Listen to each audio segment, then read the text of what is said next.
Oh, hey! Didn't see you there. These bongos are Josh's. Yes, they are. Not mine. But they've been sitting in my room for like 6 months, I think. Hey, everybody. Welcome to another, what is it, part 4 of my room. This one might be really long because we're going to get into my DVD collections. But we're going to start with this rock. Dude, that's a cool rock. It's so silky smooth. It's really smooth, yeah. That rock comes from your homeland. Done wearing that. Probably never been. The Philippines. Have you been to the Philippines? Yeah, like once, but it was a long time ago and I don't remember it. This rock, actually, my friend Ghost Lightning, his daughter, who was like 1.5 at the time, we were like hanging out at this place, and I was like walking her around and stuff, and she just like picked up this rock and gave it to me. She was like, "Here, take this," and I was like, "Okay," and I put it in my pocket and I kept it because it's a rock. It's a rock. I was like, "I got a present." Let me see it. It's a rock. Here's another Black Rock Shooter DVD. Oh, I don't know why I have snap. 2. So, we might as well talk about this too before we even get into the DVDs. So this is like a photo reel thing of me as a baby. You were a baby? I know, right? It's me and Victor. Like, there's me dressed up as the little devil from Nightmare Before Christmas. Lock, Shock, and Barrel. Really? Yeah, that's us as Lock, Shock, and Barrel. Me, Victor, and one of our cousins. I don't remember who.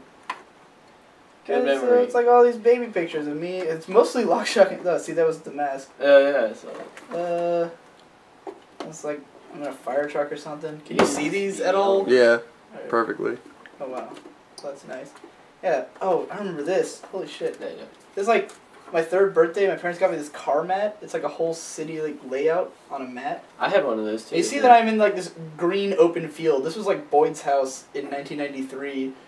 It was just like, it was literally in the middle of nowhere. So you lived in a field? Yeah, we lived with them for a short time, and it was when his parents were fighting before they eventually divorced, and they would like, they'd be like cutting each other with knives and shit. Like, while we were there, we're all just sitting there like, okay, whatever, man. Nobody Put his life out there. Jeez, man, that's where he lived. We lived on that car mat. No, we didn't. That was his house. Alright, so anyway, getting started with the DVD boxes. So, I used to be a hardcore collector where me and Victor had this, we always would say, if you're gonna buy it, buy the special edition. That was like our motto. Yeah, you followed through on that with this. This one especially, this is the most, this was like the prize of my collection for a while, because this is the Haruhi DVD box. Now this, when I bought it, it was volume 1 with this box. Yeah. And it has a spot for the 4 DVDs to go, but it was just volume 1 at the time. And then it had like this pull-out thing. These are all like really difficult. It's like super This is a secretive. slot for CDs, right? So it came with a CD, and then each of the subsequent volumes came with a CD, so you could put them all in there. And then this is just like for show. It's just artwork everywhere on this box. I It's love like that. a clusterfuck. It's got like this this pull thing, so you can pull out the DVDs if they slide too far back. Man, that's... Because originally this was like really tight. It was really hard to get them in, but it's loosened up over the years. I see. You know, like a like an anus. Oh, also, what was in this when I first bought it? Wizard sleeve. This also might still have. It doesn't have. It originally had this as a. Can you? You're not even looking at the thing anymore. I was filming him losing his shit. Can you look at what I'm talking about? Yes. This symbol. There was an iron-on for this. There's also an iron-on of like Haruhi. Like T-shirt iron-ons, and I never ironed them onto anything. They're sitting around somewhere. We'll probably get to them in a later video. Yeah, probably. Here's the CDs that came with each volume. And of these the are DVDs. music CDs. This one's they had like the singles. And soundtracks. No soundtracks, just singles. The singles. But this one, the cover's not there because it had a poster, like it was a fold-out, and that was on my wall. It's not anymore, which means we'll probably find it when we get to the former posters section. So, posters. yeah, it came with that. It came with that SOS Don thing that he had on in the last video. SNL Don thing. SOS Don. That's Don means brigade, so it was the SOS brigade. I see. I don't remember what that stands for because it's been way too long. So yeah, what's interesting about this, the reason I bought the special editions, like other than that I wanted to have them because they were cool, is that these DVDs, in fact, this might be where the iron-ons are, is in the DVDs. They're in the Should use DVDs? that pull tab. We'll hold this. Okay, so these have 2 discs apiece, right? Dose. Or this one doesn't. No, that The other ones do, though. completely didn't follow through on the expectation. I should I'm not even gonna bother trying to find the ones that have the 2 discs. All I remember is that, or maybe it wasn't 2 discs. It was just like 2 different versions of the show. Your memory's But basically, dying. the show when they brought it to the show in Japan was aired in anachronic order, which means that the episodes were not in the chronological order that they occur. And there was a good reason for that because only the first half of the story was like dramatic and interesting, and the other half was just all filler. That's weird. So they scattered the filler throughout the show and put it in a non-linear fashion. But when they released the show in America, for some reason, the people who owned it in Japan said, "Oh, you have to release it linearly." Don't know why. But when they released the special editions, they came with a bonus disc that would let you watch the show in the original order with Japanese subtitles. Japanese with English subtitles, and that's how I wanted the show. So I bought it for that reason, and because there's this nice collector's box with so much art on drop it off the shelf. Buy collector's box.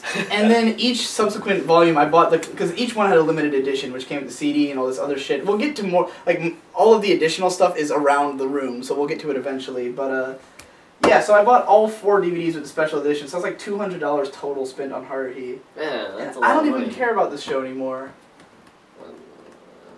How long has it been since you watched it? Like 2009. I mean, you might care about it if you watch it again. Doubt it. Doubt it. Where'd my beer go? Yeah, that's the disappearing Oh, act. here we go. It really does. We've seen so much more stuff that's like that since then. Before They it was made like, so much stuff that was like that since then. But when I watched that was how I got back into anime in 2006/2007. Like, you know, so... Yeah. So we have Kino's Journey. This is a cool show.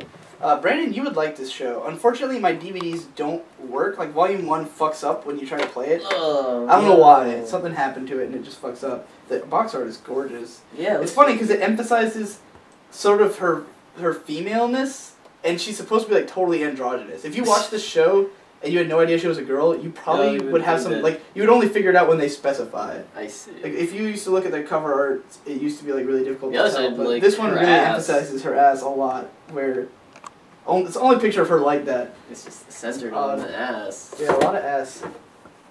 His and Her Circumstances. This is a fantastic show. This is fantastic. You'd probably like this because it's a rom-com. And Dude, that, like... Snap. That was like my life when I was 14, that show. I didn't even see the whole thing, I just saw a few episodes, but it like, so I identified with it so well, it was ridiculous. But yeah, these DVDs were released by Right Stuff, and they're pretty cool DVDs. They have a lot of bonus content on them, like commentaries and stuff. It was like, the company that released this, if you've ever been to rightstuff.com, that's like where you buy, it's like the biggest anime store, like online store specifically for anime. This was their first DVD release, and they like really wanted to do it well, so they like included as much stuff on it as they could because they were like really excited about actually having a show. I like rom-coms. This is the first episode of Noir, which is horrible because it's a B-Train show, and I hate B-Train. It's on a GameCube disc. Yeah, why is it on a tiny disc? For those who don't know, I kind of still run a site that's called I Hate B-Train that is just about me hating B-Train shows. They're so good. But this one, it's interesting because this was released, ADV in 2005 or so, released a bunch of just one episode DVDs that you could buy for like $1 or $2 at like Suncoast. They just have like a bin of them. And Suncoast, that's the name of that store that was in the mall, and I love that place. And they're gone. Suncoast was the place to buy anime back in the day because like, it was basically Suncoast and Best Buy was cheaper, but they didn't have the selection. Yeah, Suncoast had everything. Fucking show. Now it's gone. So they had all the toys, everything anime that was available in the U.S. was at Suncoast. I think FYE ran them out of business. Goddamn FYE, you know, FYE's got shit. Yeah, so, so I got Noir from back then, so it was like $1. And these were supposed to be, by the way, I love reading this. It says, collect them, or any mini DVDs are fun. Collect them, watch them, trade them with friends. So the way these were intended was to be like trading cards, where you would all like, you'd go out, you'd buy a first episode, and you'd go, oh, you haven't seen Noir? Here, like, you know. Obviously, the internet age made these completely pointless. Throw it at your friend and hit him in the face, and he goes, oh snap! I never. Here's the first season of Genshiken. So this is a great show about. This is a show about otaku, and we watched this. We watched this in 2007. I feel like it's a great show for anime beginners. It's a great show for anyone, because it's a fucking phenomenal show. But especially the manga is much better than the actual series. Show the cover. But show the cover. But the manga's a lot better than the actual show, but it's still good. And we watched this in 2007. Like, I had just gotten back into anime through Haruhi, And like for about 6 months, I was watching a lot of anime, getting more and more into it. And then, like when I was at the height, like I was just starting to really understand anime culture, and then I watched this, and this educated me about everything else and made me want to be an otaku. Like this was when I decided this is what I'm doing with my life. This is my life. This is the kind of now. lifestyle I have, you know. It's And so life-changing. we put all of our collections, me, Victor, and Shade, we put them all into my room and called it the Genshiken, and we moved like 3 TVs up here. We've done that a few times since then, actually. Yeah. That sounds like fun. Because what it is in the show, it's like an anime club, like a manga club, and so they go to the club room and it's like full of anime and manga and shit. Because it's at a college, and the college already had an anime club and a manga club, but theirs is the visual. That's what I've always wanted to club, make, is a visual and arts they club. just dick around. Like, it's just a club for them to dick around, basically. Because it's the same thing at ODU, the anime club fucking sucks, so it's like... You went there? Oh. No, I never went there, I just heard it sucks, and I see the people around, and I'm like, these are shitty people. By the way, you may have noticed that there's a lot of blank space here. I actually have enough DVD boxes to completely deck this shelf, but Derek has a bunch of them. Who's Derek? Derek, who is currently in the Marines, has a bunch of them. He came back for a little while and then was like, I want to borrow a bunch of DVDs. I'm like, you're taking my DVDs to, where is he? Some fucking state. I think he's in Georgia, yeah. Yeah, so my Georgia. DVDs are in Georgia. So here's Black Lagoon, the complete box. Is this both series? Yeah, this is both series. 24 episodes of Black Lagoon. This is a great show.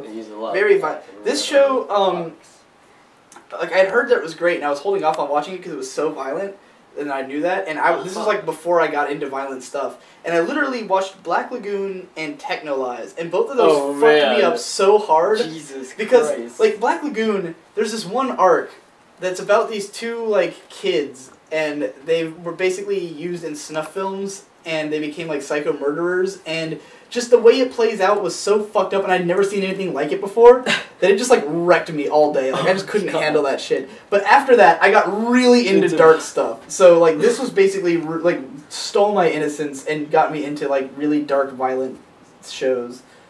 So yeah, and it's great. It's a great series. Pretty much all of these are stuff you would like, Brandon. I'm trying to get him into anime, but like it's going slow. It's very slow. He's not watching the stuff I give him. I still have in it. a timely It's just fashion. like, all right, let's kneel down a bit. we're kneeling down. I'm on my knees. So now we have on to Alien 9. This is where's the DVD? Oh. This box has all 3 volumes of the manga, and it has the DVD, but I don't know where the DVD is. I gave it to you. You're supposed to watch it. Oh, yeah. Alien 9 is pretty... This is like a body horror. The guy who writes this, everything he does is like biopunk body horror weirdness, and it's always about kids, and they're always in some kind of unbelievably fucked up situation, and usually all get killed. And it's just like... The way he does stuff is that there's very little dialogue in his manga. It's just like constantly crazy shit happening and like all these weird aliens and crazy biopunk situations. That's always fun. So Alien 9, this one is about these 3 girls who are like in elementary school, and they're on the like alien defense team, and they basically have these things that stick to their head. It's like this little alien parasite. I wonder if the manga has a better picture I could show. This, how can I explain this? They have these alien parasites that go to their heads that have wings, and they wear rollerblades, and like aliens will attack their school, and they'll just like skate around school and fight the aliens, and they shoot out these like these things. They like shoot out these tendrils that go out and kill aliens and shit for them. It's fucking weird and trippy, and very dark. Yeah. And all of it's like breakneck pacing. So it'll be like just. They'll just like be having an average day at school, and then all of a sudden like someone gets murdered horribly. You're just like, well, that shit got dark, you know. That occurred. So then we have volume. Oh, I actually have all of Air. I thought I only. Oh, this because Don-san had this. He gave it to me. Don-san gave me all of his DVDs at one point. He used to have like a bunch, and he's just like, I don't watch these, and they're taking up space, so I'll. So give them all you to get them. So I believe I had volume 1 and the box of Air. And he got the other 3. It looks like it's written differently. It looks so like you see that majestic. it's different writing style, like slightly. Yeah. I wonder if that's because I got mine first. Like, are these some kind of later version? I don't know. Anyway, Air is a show. If you've ever seen Clannad or Canon, Air was the one that came before those. And I'm holding it upside down. Victor said nothing. Anyway, Air, It's really gorgeous show, It super looks high gorgeous. budget, and it's really sad. This is the first of the sad sad anime girls shows that was done by Key and Kyoto. Stop it! Just stop it! You never stop. You're like a freight train of bullshit. God damn. Alright, so here's the super special awesome Boogiepop Phantom box. Yay! I also have a thin pack of, because this actually does not have the DVDs in it. And I have a thin pack of Boogiepop Phantom, which I believe Derek borrowed again. He wanted to rewatch it or something. This one was bought by Boyd. He bought the box, and he said I could have the box and everything that it came with, but not the DVDs. So he gave me these weird, like, cards that are, like, I guess, individual images from the show or something. Maybe. Fucking strange. There's like a shitload of these. Holy crap. And then, these pencil boards, which, you know, pencil boards, whatever. So it came with that shit, and he gave that to me. But, Boogiepop Phantom's pretty cool. Probably couldn't have the DVDs because he probably sold them. I mean, I'm sure he did later, but this was like before he was selling his DVDs all the time. Exile Saga, which I still haven't watched all of. My aunt gave me this as part of, like I told you in the last video, she sent me like a bunch of random stuff that she had, and one of them was the entire Exile Saga box set. I just can't get into this show. It's like, I don't know. It looks trippy. Some this show is just random, crazy, bizarre bullshit. Like that's the whole thing. It's got a warning on the side. It's up there with like Bobo in terms of sheer just berserk randomness, but it's mostly meant to be a parody. Like each episode is like a parody of a different kind of anime, you know, or movie. Like there will be the military movie parody, and then this kind of parody. It's just a long chain of parodies, some of which are okay, some of which are totally boring. There's some situations that are fucking hilarious, and some stuff that you're just like, eh. So the box says danger on it, and so inside the box, would you call the area inside of the box a danger zone? Danger zone! You could have done that better right there. Here's Gunslinger Girl, the first series. By the way, you'll see this a lot where I've taken out. Anytime I had stuff that had like a flip cover where the inside of the cover was a poster, then I would put those on my wall, and I'd never put them back in the DVDs after taking them off my wall. They're just in this pile that we'll get to in a future video. Oh, I can't wait to see that video. You're such a liar. You won't watch that video. You don't watch my videos. Maybe I can... So this is Gunslinger Girl. The second series of this sucks, but so I never bought it. But I do want to watch it eventually. I love Gunslinger Girl. I was a huge fan of it back in like 2008. It was my favorite franchise, which is why I have all these posters and DVDs and shit of it. So, yeah. Then we've got Haibane Renmei. You actually watched this. I did. I actually like that. This was by the same guy who did Serial Experiments Lane, which is Yoshitoshi Abe. Basically, the only shows I've managed to get Brandon to watch are all the Yoshitoshi Abe shows. Because I first gave, like, before we started our cultural exchange, I gave him Technolize, which he loved. So I just gave him all the other stuff by that guy, along with other shows. And I've been digging it. So now we have Infinite Ryvius, which sadly I only have the first DVD of, because it was cheap. And this show is fantastic. Everyone needs to watch this. This is one of those shows that no one really saw this, and it's like mind-blowingly good.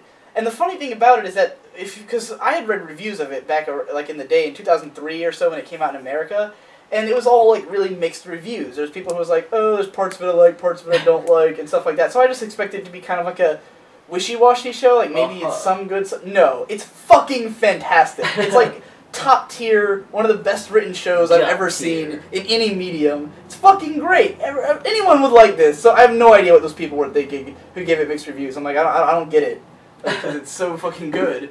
So yeah, I do think that show is way under-recognized for being as good as it is. Kamichu. This was actually in my released and relinquished thing from NecoCon, where it's another show that came out and it's really good and no one really saw it. But Kamichu is about this middle school girl who finds out one day that she is a god, where she just like becomes a god. That happens all the time. And she's just like living life as a god now. It's really like down key, like down tempo kind of It's show. like, oh, okay. It's just like her life after becoming a god. We're talking Japanese gods, so there's like 50,000. Yeah. Yeah, 80 million of them. 80 I million. believe. Yeah. Or is it just 8 million? It's Millions. There's like a specific, because the word that they use, it literally is a word that means either exactly 8 million, but it also means just like a plethora. But most translators translate it as 8 million, so it sounds like there's this extremely specific, massive number of gods. Can't have any more. Last Exile, I have all but this is one of these box sets that's like a total dick move, because it gives you all but the last volume. Ah, fuck them. Yeah, I don't know why. Fucking cunts. So I have most of Last Exile, which this is another show you might find interesting, because it's really artistic and shit, like it's all pretty and prettified, and it's got an awesome opening song. It's all like it's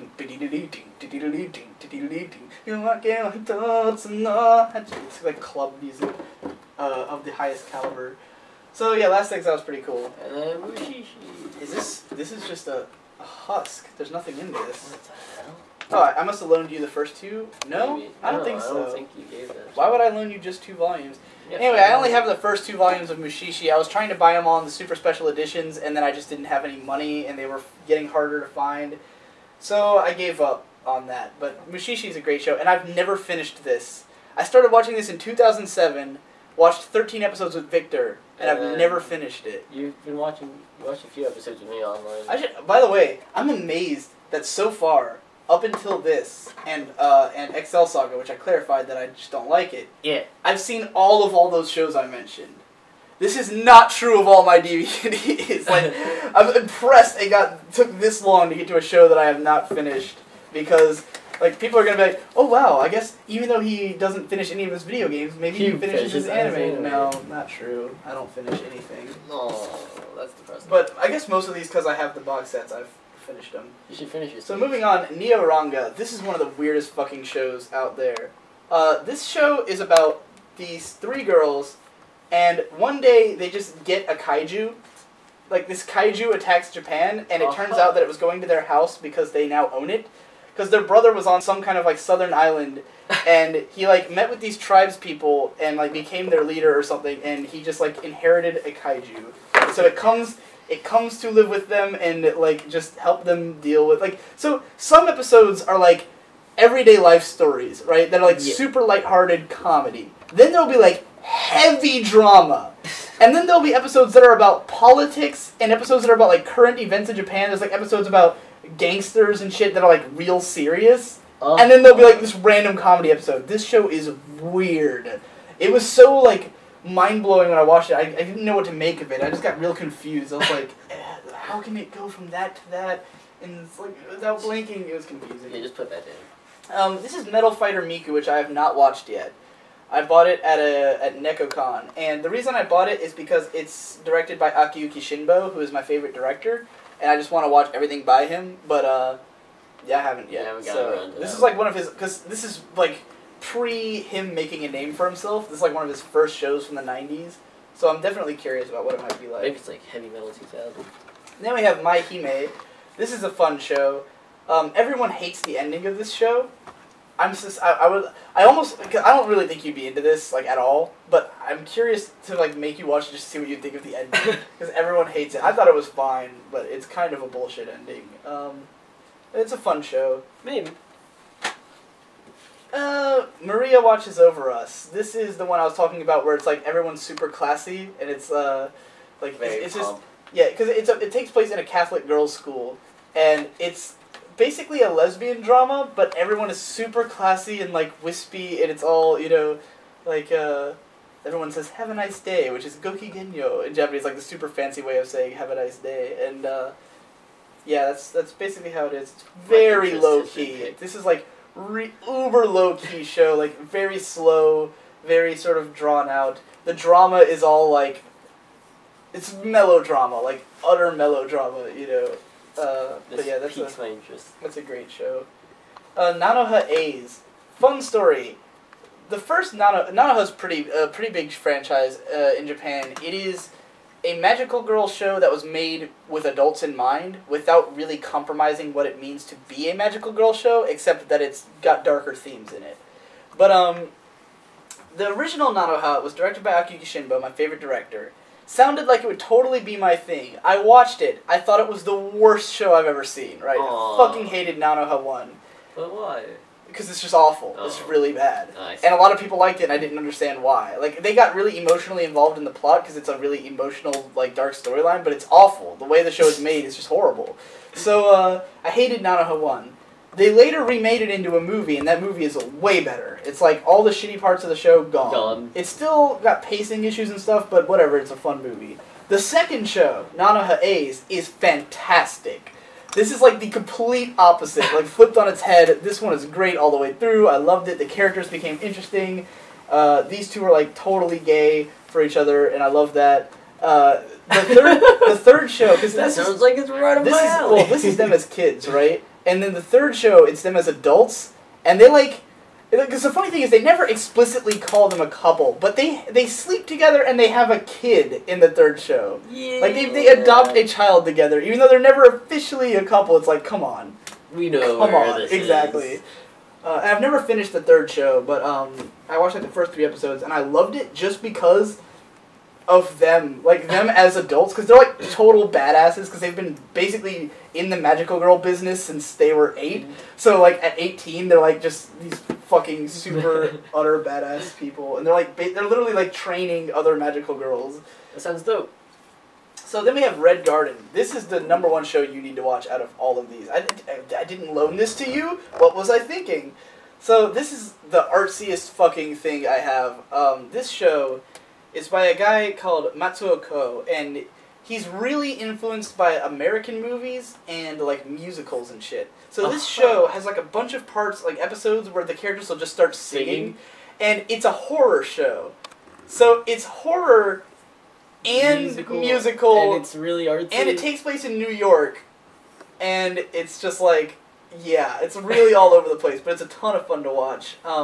It's basically about these 4 girls who like die, and then they get like brought back, and they have to like fight, you know, like dead people or whatever. But there's, of course, some kind of great conspiracy plot and all this other shit, but it's mostly you watch it because it's exciting, and the dialogue is fan-fucking-tastic. No one... Because basically, Ko Matsuo is really influenced, I'm guessing, by... He's like the anime version of... who's the guy who wrote Firefly? Joss Whedon. He's the anime Joss Whedon. Like, his shows feel like Joss Whedon shows. So, yeah. That's why you should watch this. I can't believe I never thought of that before, to call him the Joss Whedon of anime, but it totally adds up.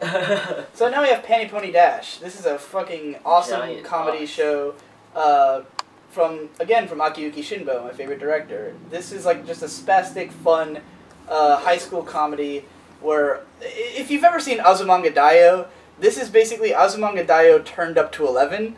So it's like, it's the same kind of story, the same kind of characters, but everything is way more like acid trip and whacked out. So yeah, it's like, it's basically Azumanga Daioh on crack, I guess. Cocaine! And there's Noir, which I've not watched. I've seen the first 2 episodes of this like 3 times, and I've never gotten past that. You watched this and you hated it, the first 2 episodes. Oh yeah, Marcus. I remember that. Yeah, me and Marcus were watching it and we were like, what is happening? I don't know if you Why? hated it because it was bad or if you hated it because you watched it with Marcus. I don't know. I don't know like the difference between watching with you, because I've never watched anime with you, but I've watched anime with Marcus, and that's just... Is it bad? Is it atrocious? It's just kind of a lull, and you guys, Right. it's like me and him are just sitting there, where like, and then we wind up making fun of it more, and then it's just, we lose all appreciation for everything. I remember when I was watching this, I just kept talking about how cute the main girl was, because she's adorable. She's just like this pink shirt wearing little girl, and she's freaking adorable. Anyway. Moving on. It's funny too, because like so many of these are like dark, heady, like meaningful shows. It's like when we were on my figure shelves, it's like all these light animated characters, like, oh, it's all this adorable shit, and then you get into this, so it's like dark, macabre. Like, what have I got myself into? I mean, you'll notice that a bunch of stuff is missing because it's either at your house or with Derek. It's like, I don't know who has Higurashi, though, because I didn't give you that. Maybe Derek took Higurashi, I'm not sure. Maybe. I have the box set of Higurashi. I have Genkutsuo, which is over there, so I guess we'll get to that when we go over there. Yeah. Evangelion. Yeah, Evangelion. Does Derek still have that? Probably. Did I give that to you? No, give me Evangelion. I have Ava the box set and the movie box set. I don't know. I'm missing a lot of shit. Moving on to the next shelf. One of my favorite shows ever. Bakano. This, out of all these that are in these boxes, this is my favorite. So, Bakano is a 1920s gangster movie told in anachronistic. It's basically if Snatch was set in the 20s and was an anime about immortals. That's Bakano. That's like that's perfect. That's a great description. Yeah, if you've ever seen Snatch, set it in the 20s, give it like some of the coolest. This has the best characters ever and the best voice acting ever. I know you wouldn't know about that, but the Japanese vocal cast of this show is like all of my favorite voice actors are in this. I like see. All of them. It's like everyone who kicks ass is in that show. So yeah. So the funny thing about Bakano is a lot of people like the dub more because they use New York accents and it takes place in New York. Yeah. And I'm like, you just don't get it. The Japanese version is phenomenally acted, so I can't possibly watch it dubbed. I mean, I hate dubs anyway, but, you know. Welcome to the NHK. This is the first 2 volumes, which I bought, but I have 2 box sets of this, and the other one is Dansan's, and it has the whole show in it. But okay, what he did was, he had bought the box with volume 1, and then they released the show in thin packs in 2 different parts, and he bought those 2 and put them inside the box. But that one is with Derek right now. So Welcome to the NHK is about this hikikomori basically flipping shit and having delusions and losing his mind. And yeah, if you have ever been a shut-in, if you have ever felt like you were doing nothing with your life and been desperate, which, let's be honest, you're watching my videos, there's a lot of likelihood you're going to relate to this show. I did a lot when I watched it the first time, which is why I was a huge fan of it. Dansan did as well, because he was literally a hikikomori when he watched this show. So that resonated with him very strongly. And then we'll go down to the bottom here.